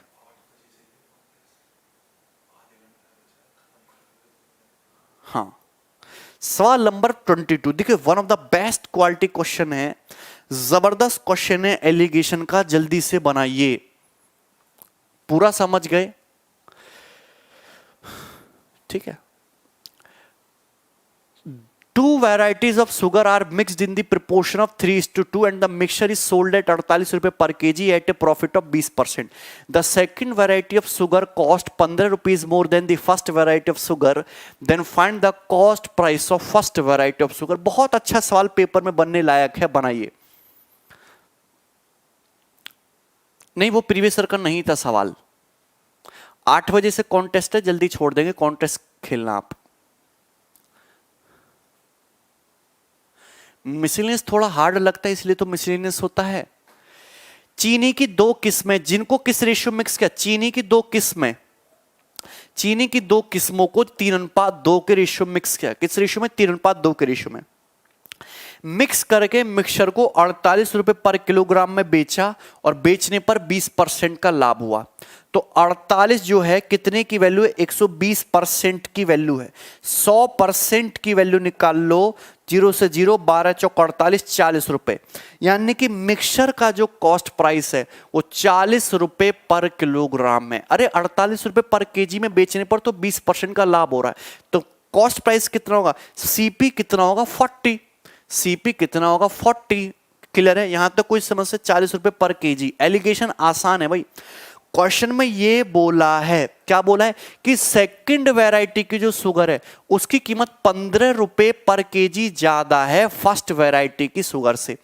मतलब ये फर्स्ट वैरायटी की शुगर है, किधर गया, ये फर्स्ट वैरायटी की शुगर है, ये सेकंड वैरायटी की शुगर है। मुझे एक बात बताइए कि यहां पे सेकंड वैरायटी की जो शुगर है इसकी कीमत 15 रुपया पर केजी ज्यादा है फर्स्ट वैरायटी की शुगर से। कितनी ज्यादा है? 15 रुपीज पर केजी ज्यादा है। कितनी ज्यादा? 15 रुपए पर केजी। आपसे पूछा फर्स्ट वैरायटी की शुगर की कीमत क्या है, एलिगेशन से कितना आसान हो जाएगा। मुझे सीधा सीधा इनडायरेक्टली यहां पर डिफरेंस दे दिया कि दूसरी टाइप की शुगर की कीमत पहली टाइप की शुगर से 15 रुपए पर केजी ज्यादा है, तो दिस इज द डिफरेंस। यही डिफरेंस 15 रुपए पर केजी 3:2 में डिवाइड होता है, यानी कि 5 की वैल्यू होती है 15, तो 1 की वैल्यू होती है 3, तो 3 की वैल्यू कितनी होती है? 3 की वैल्यू होती है 9 रुपया पर केजी। 2 की वैल्यू कितनी होती है? 2 की वैल्यू होती है 6 रुपया पर केजी। यही डिफरेंस 3:2 में डिवाइड होता है। अब मुझे एक बात बताइए, मुझसे पूछा है पहली किस्म की कीमत बताइए। अब मुझे एक बात बताइए, ये सेकंड वाली महंगी है, फर्स्ट वाली सस्ती है। सेकंड वाली महंगी है, फर्स्ट वाली सस्ती है। सेकंड की कीमत ज्यादा है, फर्स्ट की कीमत कम है, यानी कि ये जो होगा मीन वैल्यू से कम होगा। अरे फर्स्ट वाली जो है मीन वैल्यू से कम होगी, कितना कम होगी? 6, तो 40 - 6 34 रुपया पर केजी फर्स्ट की कीमत आ जाएगी। ये सेकंड वाली मीन वैल्यू से ज्यादा होगी, 40 + 9 49 रुपया पर केजी सेकंड शुगर की कीमत आ जाएगी। खत्म। लाइव दिख रहा है भाई? मजा आ गया? राहुल हाजीपुर परेशान ना हो, सेव इन्वायरमेंट के बारे में कुछ तो बोलो, ठीक है। अब कुछ दिनों में जैसे इन्वायरमेंट की हालत है, बोलने लायक बचेंगे नहीं, तो बोलने कोई फायदा नहीं है। बताइए सवाल नंबर 23। पहले मैं क्वेश्चन को इंग्लिश में दिखा देता हूं, बनाइए।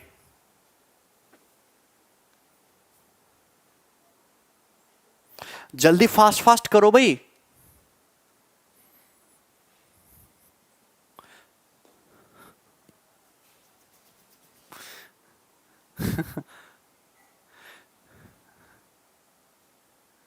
हाँ जुमन, हाँ सुजीत आते हैं ऐसा।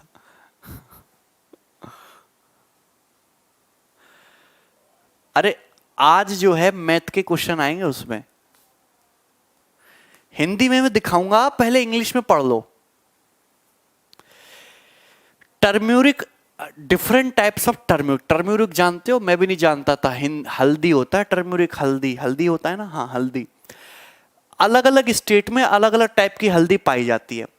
12 किलोग्राम सलीम वाली हल्दी Tamil Nadu of Salem turmeric in Tamil Nadu is mixed with 20 kilogram Sangli turmeric of Maharashtra. Bank का सवाल है। Then the selling price of the mixture is 44% more than the cost price of Sangali turmeric and earn 20% profit. Find out the ratio of the cost price of the Salim turmeric with the Sangali turmeric. बताइए, English नहीं आती? अच्छा यहां पे कर लेते हैं। भारत में हर राज्य में अलग अलग प्रकार की हल्दी पाई जाती है। तमिलनाडु की सलीम हल्दी के 12 किलोग्राम को महाराष्ट्र की संगाली हल्दी के 20 किलोग्राम के साथ मिक्स किया गया। तो एक है हमारी सलीम हल्दी जो कि कहां की है? तमिलनाडु की। सलीम हल्दी है अपनी तमिलनाडु की, और ये महाराष्ट्र की हल्दी है। महाराष्ट्र की हल्दी है सांगली हल्दी है। तो मिक्स किया गया है सलीम हल्दी का 12 किलोग्राम और महाराष्ट्र की सांगली हल्दी का 20 किलोग्राम। देखो हल्दी में भी मिलावट कर रहे हैं, कलयुग आ गया, ध्यान से देखो, है ना, सालों में भी कलयुग है। 4 तिया 12, 4 पंजे 20, तो दोनों हल्दियों को 3:5 के अनुपात में मिक्स किया। सही है। अच्छा, मिश्रण का विक्रय मूल्य सांगली हल्दी के कीमत से 44% ज्यादा है।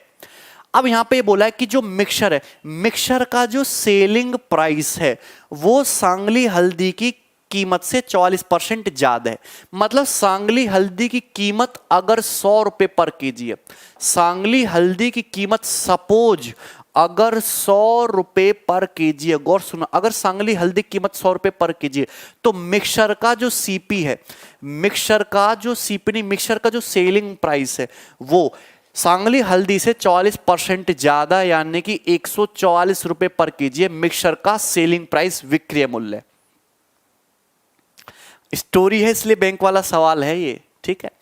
सांगली हल्दी जो है उसकी कीमत अगर मैंने 100 रुपया पर केजी मान ली तो मिक्सचर की जो कीमत है उस सांगली हल्दी की कीमत से 44% ज्यादा है, तो 44% मिक्सचर का जो सेलिंग प्राइस है वो 144 रुपए पर केजी हो जाएगा। और मिश्रण पर कितना लाभ हो रहा है? 20%। तो मुझे चाहिए मिक्सचर का कॉस्ट प्राइस, मिक्सचर का कॉस्ट प्राइस चाहिए। तो 144 रुपए पर केजी 120% की वैल्यू है, 100% की वैल्यू निकालो तो 100% की वैल्यू आएगी 120 रुपया पर केजी। कितना का? 120 रुपए पर केजी। नहीं समझे? CPO versus SSC CGL, SSC CGL is tough. Cost price दो भी मान सकते हो, अपनी मर्जी से जो मानना चाहो, एक्स मान लो, 1000 मान लो, करोड़ मान लो, आंसर सेम ही आएगा क्योंकि मुझसे रेशियो पूछा है, डाटा नहीं पूछा, इस वजह से। तो मैंने अगर सांगली हल्दी 100 रुपया की मान ली तो मिक्सचर का विक्रय मूल्य सेलिंग प्राइस है 144 रुपया पर केजी। मिक्सचर को बेचने पर 20% का लाभ हो रहा है, तो मिक्सचर का कॉस्ट प्राइस कितना होगा? मिक्सचर का कॉस्ट प्राइस होगा 120 रुपया पर केजी, 120 रुपीस पर केजी मिक्सचर का कॉस्ट प्राइस है। पूछा है सलीम हल्दी की, सांगली हल्दी के साथ सलीम हल्दी की कीमत का अनुपात। सांगली हल्दी और सलीम हल्दी के सीपी का रेशियो बताना है। देखो डिफरेंस देखो, 120 माइनस 100 कितना आ रहा है? 20। अगर 3 की वैल्यू 20 है तो 1 की वैल्यू 20/3, 5 की वैल्यू 100/3। अरे बेटा अगर 3 की वैल्यू 20 है, 1 की वैल्यू 20/3, 5 की वैल्यू 100/3। मुझे एक बात बताइए, क्या बताओगे तुम? बता दोगे? मुझे एक बात बताइए कि अगर ये मीन वैल्यू से कम है तो सलीम मीन वैल्यू से ज्यादा होगा, ये मीन वैल्यू से ज्यादा होगा। कितना ज्यादा होगा? 100/3 ज्यादा होगा। तो 120 plus 100/3, 360 plus 100, 460/3, 460/3 rupees per KG. तो सलीम हल्दी की कीमत 460/3, 460/3 आ गई। कितनी आ गई? 460/3। ठीक है, तो सांगली हल्दी की कीमत है 100 रुपया पर केजी। अगर सांगली की 100 मानी तो सलीम हल्दी की कीमत 460/3 रुपया पर केजी आई। दोनों का रेशियो निकालना है, 0 से 0 काट लो, रेशियो आ जाएगा 30:46। 30:46 का मतलब उल्टा निकाल दिया क्या हमने? 15:23 आ रहा है। सांगली हल्दी के साथ सलीम हल्दी की कीमत का अनुपात क्या होगा? सांगली 23:15। हिंदी में क्या बोला है? Salim turmeric with the Sangli. अच्छा हिंदी में उल्टा लिख दिया, उल्टा लिख दिया। आंसर इसका 23:15 होगा, वैसे सी ऑप्शन, सी ऑप्शन। ठीक है, कॉस्ट प्राइस 2 होता है एग्जाम में, 80 और 90। तो कॉस्ट प्राइस समझ नहीं आया। क्यों नहीं समझ आया सौरभ? क्यों नहीं समझ आया? अरे बेटा सलीम हल्दी और सांगली हल्दी को 3:5 के रेशियो में मिक्स किया, 3:5 के रेशियो में मिक्स किया। अब क्वेश्चन में बोला है कि मिक्सचर की जो विक्रय मूल्य, मिक्सचर का जो सेलिंग प्राइस है वो सांगली हल्दी से 20% ज्यादा है। 20% ज्यादा है मतलब 44% ज्यादा है। अगर सांगली हल्दी 100 रुपया पर केजी की है तो मिक्सचर का सेलिंग प्राइस 144 रुपया पर केजी है। पर सॉल्व करने के लिए मिक्सचर का कॉस्ट प्राइस चाहिए। 144 रुपया पर केजी में बेचने पर 20% का लाभ हो रहा है, तो मिक्सचर का कॉस्ट प्राइस कितना आ गया? 120। मिक्सचर का कॉस्ट प्राइस आ गया 120। 120 और 100 का डिफरेंस है 20, तो 3 की वैल्यू 20 है, 5 की वैल्यू 100/3 है। तो सलीम हल्दी की जो कीमत है वो मीन वैल्यू से ज्यादा होगी। 120 में 100/3 डाल जोड़ दोगे 460/3, यानी कि सलीम हल्दी की कीमत 460/3 है, सांगली की 100 है। रेशियो है 23:15। आसान सा ही सवाल था, सवाल में तो कुछ नहीं था। अगला देखिए क्वेश्चन, सवाल नंबर 24। विकास इनको समझ ही नहीं आता तो बार बार समझाना पड़ता है यार। देखो एक ये अच्छा क्वेश्चन है, हालांकि ये क्वेश्चन बहुत सारे बच्चों को समझ नहीं आएगा। हाँ उल्टा हो जाएगा, ठीक है, बहुत सारे बच्चों को समझ नहीं आएगा, लेकिन जब मैं टाइम स्पीड एंड डिस्टेंस पढ़ाऊंगा तब ये सब कुछ समझ में आ जाएगा। लेकिन ये question time speed and distance का, लेकिन सॉल्व एलिगेशन से ही होगा। देखो प्लेटफॉर्म पे एक व्यक्ति खड़ा है, उसको महसूस हुआ कि पूरब में आने वाली गाड़ी उसे 29 सेकंड में, एवं पश्चिम से आने वाली रेलगाड़ी उसे 45 सेकंड में पार कर जाती है। एक आदमी प्लेटफॉर्म पे खड़ा है, तो पूरब से आने वाली गाड़ी उसको पार कर रही है 29 सेकंड में, पश्चिम से आने वाली गाड़ी उसको पार कर रही है 45 सेकंड में। दोनों गाड़ी एक दूसरे को पार कर रही हैं 34 सेकंड में। तो गाड़ियों की चालों का अनुपात पूछा है। तो मुझे एक बात बताइए, स्पीड क्या होती है? स्पीड होता है डिस्टेंस बटे टाइम, चाल बराबर दूरी बटे समय। तो अगर मैं समय पे एलिगेशन लगाता हूं, सीधा सीधा टाइम का रेशियो आ जाता है। सीधा अगर मैं समय पे एलिगेशन लगाता हूं, सीधा सीधा स्पीड का रेशियो आ जाता है। किसका रेशियो आ जाता है? स्पीड का। 100/3 क्यों सर? अरे यार यहां देखो ना, अगर 3 का मतलब 20 है, देखो 120 माइनस 120 होता है। अगर 3 का मतलब 20 है, 3 का मतलब 20 है, तो 1 का मतलब 20/3 यूनिट होगा। 1 यूनिट का मतलब 20/3, तो 5 यूनिट का मतलब 100/3। इतनी बात नहीं समझते हो तुम डायरेक्ट, यार कैसे करोगे? यहां पे आ जाओ। एक व्यक्ति प्लेटफॉर्म पे खड़ा, उसको लगा कि पूरब से आने वाली गाड़ी उसको 29 सेकंड में, पश्चिम से आने वाली 45 सेकंड में पार करेगी, और दोनों रेलगाड़ी एक दूसरे को 34 सेकंड में पार करेंगी दोनों। तो टाइम पे एलिगेशन लगा दोगे, सीधा सीधा स्पीड का रेशियो 45 माइनस 34 कितना? 11, और 34 माइनस 29 कितना आ जाएगा? 5। 11:5 इस क्वेश्चन का आंसर हो जाएगा बी ऑप्शन। ये सरल सवाल था, लेकिन पूरी तरीके से clear time, speed and distance में हो जाएगा। कर लोगे ना? लव यू टू भाई।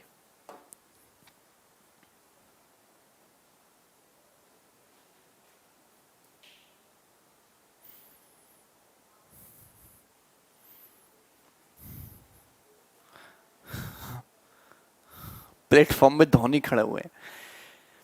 देखो, एक व्यक्ति 8400 रुपए की राशि उधार देता है 12% के रेट से, और कुछ राशि उधार देता है 21% के रेट ऑफ इंटरेस्ट से। यदि 3 साल में जो है, यदि 3906 रुपए का ब्याज कमाता है, तो बताइए उसने कितनी राशि 21% इंटरेस्ट पर उधार दी थी? बाउंस गया पिछला वाला, छोड़ दीजिए, टाइम स्पीड एंड डिस्टेंस में क्लियरली समझा देंगे। अब देखो ये सवाल भी, हालांकि ये क्वेश्चन सिंपल इंटरेस्ट का है, लेकिन ये एलिगेशन से भी सॉल्व हो जाएगा। और अगर आपको इस सवाल नहीं भी समझ में आता तो सिंपल इंटरेस्ट में क्लियर होगा। ये सवाल एलिगेशन से बढ़िया तरीके से सॉल्व होगा। एक आदमी ने कितनी राशि उधार दी है? 8400 रुपए की राशि उधार दी। कितनी? 8400 रुपए की, 8400 की। कुछ राशि उसने उधार दी है 12% के रेट ऑफ इंटरेस्ट से, और कुछ राशि उसने उधार दी है 21% के रेट ऑफ इंटरेस्ट से। दो पार्ट कर दिए, 8400 रुपए के दो पार्ट कर दिए। एक कुछ पार्ट 12% की दर से उधार दे दिया, कुछ 21% के रेट से उधार दे दिया। क्लियर है? अच्छा, 3 साल में कितना ब्याज कमाया? 3906। अगर 3 साल में 3906 ब्याज कमाया, तो 1 साल में कितना ब्याज कमाया? 1302 रुपए। 1 साल में ब्याज कमाया 1302 रुपए। अगर 1 साल में 1302 रुपए ब्याज कमाया, 8400 रुपए पर 1 साल में 1302 ब्याज कमाया, तो 1 रुपए पर कितना ब्याज कमाया? 1 रुपए पर ब्याज कमाया 1302/8400 रुपए। तो 100 रुपए पर कितना ब्याज कमाया? 100 रुपए पर ब्याज कमाया इतना।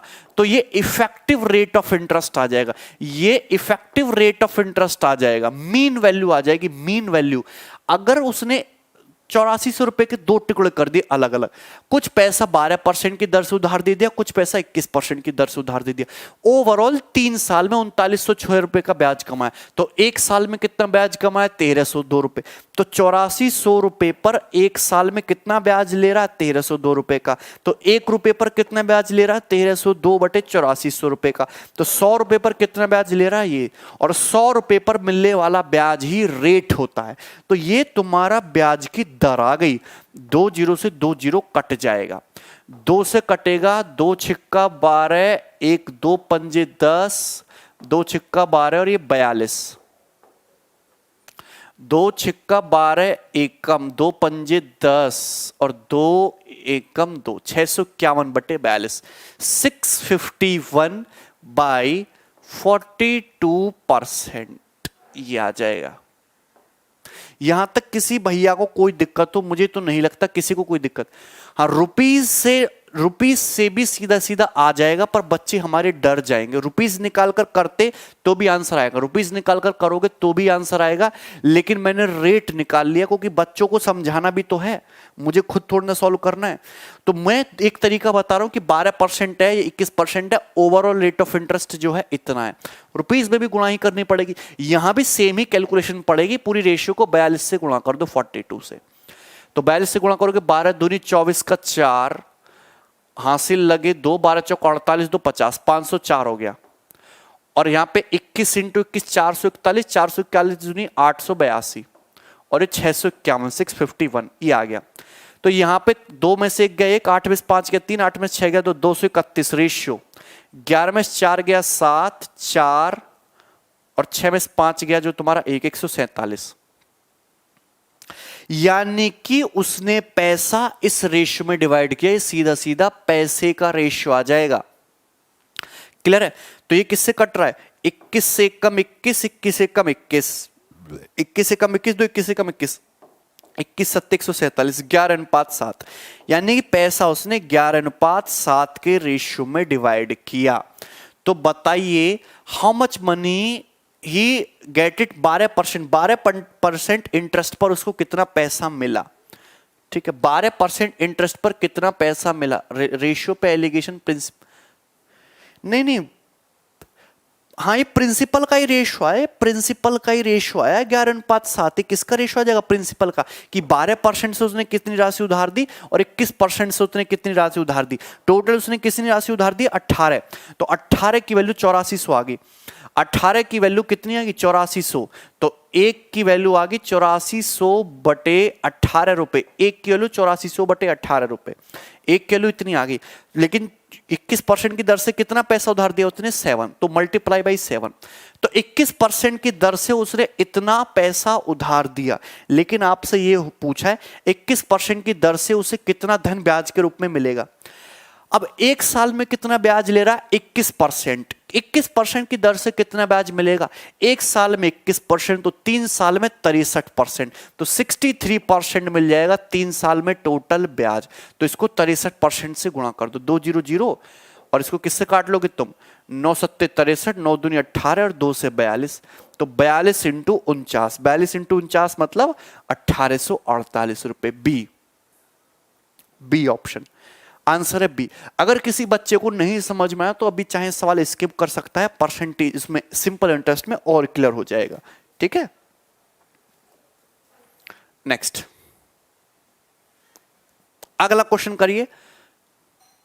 8400 ही सिर्फ क्यों लिए? 8400 रुपए बोला है ना, 8400 रुपए कर्ज राशि में से कुछ 12% की दर पर, कुछ 21% की दर पर उधार देता है। 8400 रुपए ही टोटल उधार दिए। ठीक है, अब ये बनाइए सवाल 26। परसेंटेज ब्रेक मेथड से भी हो जाएगा सचिन, लेकिन परसेंटेज ब्रेक मेथड से कहेंगे सिंपल इंटरेस्ट में। 63 नहीं समझ आया, क्यों नहीं समझ आया? ये रेशो आ जाएगा प्रिंसिपल का। किसका रेशो आ जाएगा? प्रिंसिपल का।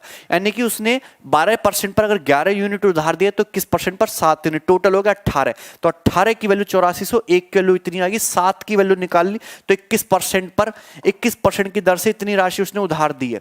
लेकिन आपसे राशि नहीं पूछी, आपसे ब्याज पूछ लिया। तो एक साल में कितने ब्याज कमा रहा है? 21%। 3 साल में कितना ब्याज कमाएगा? 63%। तो इसलिए 63% से मल्टीप्लाई कर दी।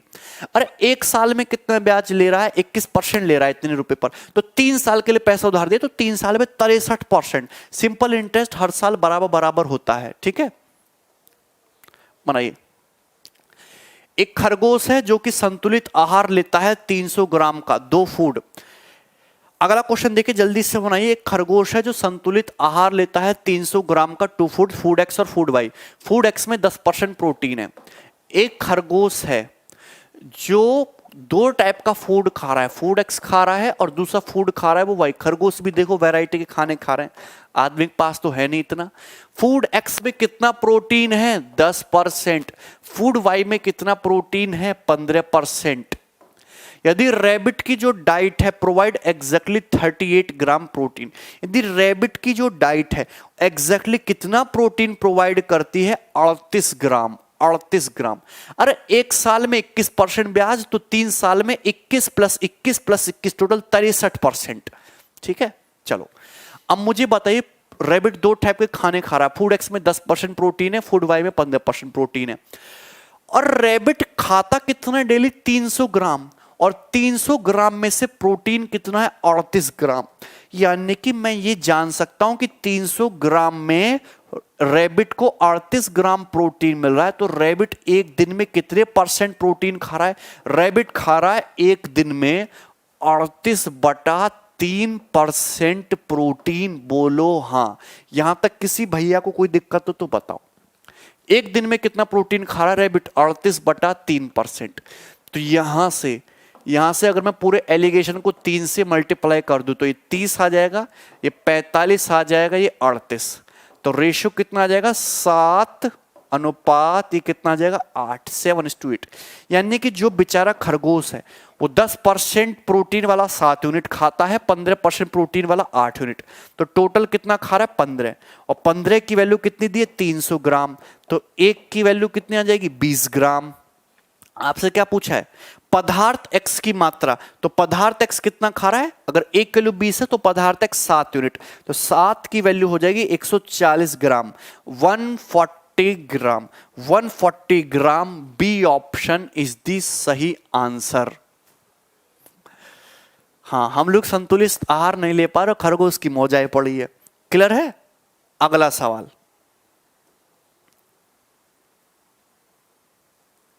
ठीक है, देखिए क्वेश्चन नंबर 27। हाँ, क्वेश्चन नंबर 27 आप खुद से ट्राई करना, इसको बेसिक से भी बनाने की कोशिश करना, ठीक है। मैं जो आपको क्वेश्चन निपटाने वाला हूं वो सवाल नंबर 28। इस क्वेश्चन को करे बिना मत जाना कोई भी। ये क्वेश्चन जो है आपका 2016 मेंस के पेपर में पूछा गया है, ये वाला तो लास्ट क्वेश्चन है। एक आर्मी में 12,000 जवान है, 12,000 consisting of Europeans and Indians. Average height of European in 70 inch. तो एक आर्मी में यूरोपियन जवान है और इंडियन जवान है। तो यूरोपियंस की जो हाइट है ऑन एन एवरेज वो 70 इंच है, 70 इंच है। ओके, कोई दिक्कत नहीं। जबकि इंडियन की जो एवरेज हाइट, इंडियन छोटे छोटे होते हैं, जॉब तो लग नहीं रही, टेंशन में छोटे हो गए। इंडियन की जो एवरेज हाइट है वो 69 इंच है, और पूरी आर्मी की जो एवरेज हाइट है वो 69:3/4 इंच है। 69:3/4 इंच का मतलब 69 + 3/4 इंचेस है। पूरी आर्मी की एवरेज हाइट ये होती है। तो आपसे पूछा है कि आर्मी में कितने इंडियन हैं, कितने भारतीय हैं। हाँ, 2016 मीन्स दिया है हमने, ठीक है, 2016 का ही दिया है। तो एक यूरोपियन है और इंडियन है। आर्मी में यूरोपियन की हाइट 70 इंच है, इंडियन की एवरेज 69 है, पूरी आर्मी की इतनी है। सीधा सीधा एलिगेशन लगाओ, एलिगेशन लगाओगे तो घटाओगे क्या बचेगा? 69 कट जाएगा 3/4। एलिगेशन लगाओगे 70 में से 69 कटाओगे 1 में से 3/4 घटाओगे तो कितना? 1 में से 3/4 कटाओगे तो 1/4। रेशियो आ जाएगा 3/4:1/4। बोलो हाँ। 4 से 4 कट गया, 3:1। यानी कि आर्मी में यूरोपियन और इंडियन 3:1 के रेशियो में। टोटल कितने होंगे? 4। 4 की वैल्यू कितनी होगी? 12,000। तो 1 की वैल्यू कितनी होगी? 3,000। तो कितने इंडियन हैं आर्मी में? 3,000। B option 3,000। 3,000 इस सवाल का उत्तर होगा। क्लियर है?